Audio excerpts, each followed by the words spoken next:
আজি এটা বহুত পবিত্ৰ দিন। আজি হনুমান জয়ন্তী।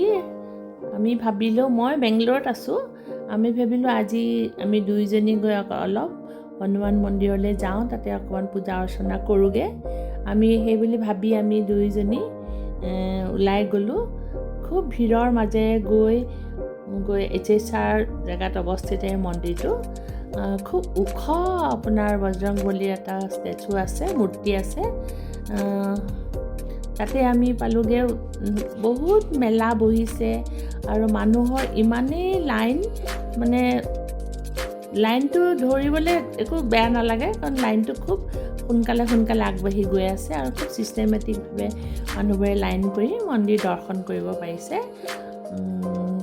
মানুহবোৰক চাই ভাল লাগিলে। বহুতো ধৰণৰ মানুহ আহিছে আৰু চবেই সকলোৱে নিজৰ মনোকামনা পূৰণ হ'বৰ বাবে বাবাৰ ওচৰত আশীৰ্বাদ বিচাৰিছে। আৰু আমিও সকলোৱে হৈ, আমাৰ পৰিয়ালটোৰ হৈ আমিও পূজা অৰ্চনা কৰি চালোঁ আৰু মনৰ আশা পূৰণ হওক বুলি ভগৱানক প্ৰাৰ্থনা জনালোঁ। এয়া চাওক, সকলোৱে এনেকৈ ঘূৰি আপোনাৰ চাৰিওফালে পূজাভাগ চাই আছে। এজোপা আহঁত গছৰ দুপাত ধৰিও মই অলপ কিবা মনত ভাবিলোঁ।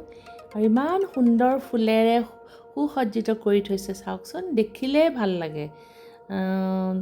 তাতে মানুহবোৰে সকলোৱে পূজা অৰ্চনা কৰিছে, কৰি চাৰিওফালে এফালে গৈ এফালে এনেকৈ ঘূৰি সকলো উভতি আহিছে। আৰু এটা জেগাত মহিলাসকলে প্ৰাৰ্থনা কৰি আছে। তাৰপিছত আমাক প্ৰসাদ দিলে, প্ৰসাদ খালোঁ।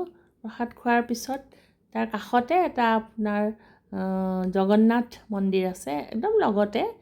আৰু এই মন্দিৰ ভাগ আপোনাৰ পুৰীত অৱস্থিত জগন্নাথ মন্দিৰৰ সৈতে একেই দেখিবলৈ, তেওঁ তেনেকেই স্থাপিত কৰিছে। আমি সেই মন্দিৰটোলৈও ওপৰলৈ গৈ আমি এবাৰ দৰ্শন কৰি আহিলোঁ। আৰু আপোনাৰ মন্দিৰৰ ভিতৰতো আপোনাৰ কোনো ফটো তুলিব নিদিয়ে, গতিকে ভিতৰৰখিনি দেখাব নোৱাৰিলোঁ।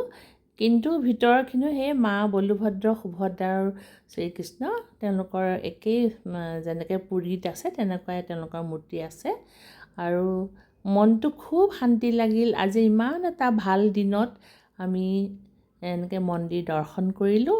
আৰু আপোনালোকক বুজাব নোৱাৰোঁ। আৰু নিজৰ যিখিনি মনৰ ভাল লাগিলে সেইখিনি আপোনালোকৰ লগতো শ্বেয়াৰ কৰিলোঁ। আৰু সকলোৱে ভালে থাকক আৰু বজৰংবলী জগন্নাথ বাবাক তাকেই প্ৰাৰ্থনা কৰিছোঁ, যাতে সকলো ভালে যায় আৰু আমাৰ আগন্তুক বছৰটো ভালে যায়।